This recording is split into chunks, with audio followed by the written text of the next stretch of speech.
CM Saini ने 11वें India international science festival को संबोधित किया। कहा, पंचकुला की धरती माता मनसा देवी के आशीर्वाद से सिंचित।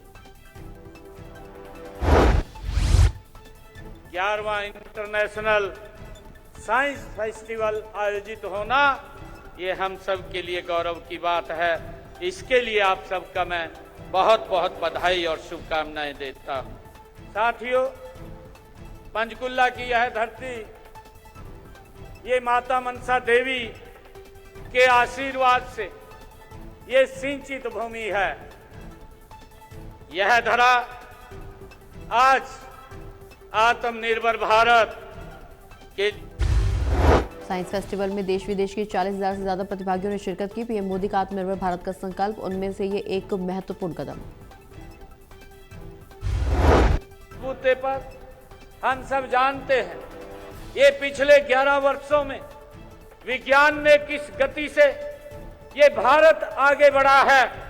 भारत अपने बलबूते पर ही, चाहे चांद पे जाने की बात हो या सूरज पर या अंतरिक्ष का अध्ययन करने वाले, और उसके साथ क्वांटम तकनीक से लेकर।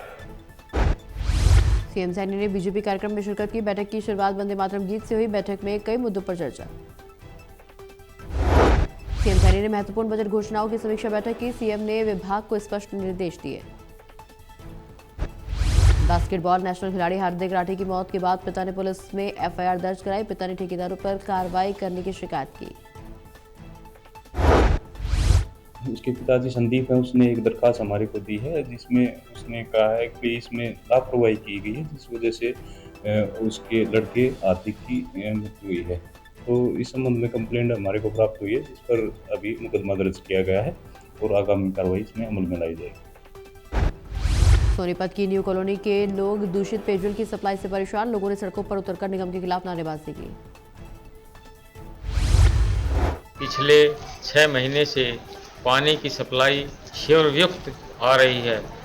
यह पानी की सप्लाई जून 2025 में नगर निगम द्वारा एक 6 इंच लाइन डाली गई थी। उसके डालने के बाद से ही यह शोरयुक्त पानी आ रहा है। जिसकी उपराष्ट्रपति ने गुरुग्राम में शुभारंभ कार्यक्रम में हिस्सा लिया। उपराष्ट्रपति ने कहा, समृद्ध आध्यात्मिक परंपराएं भारत को विश्व गुरु बना रही।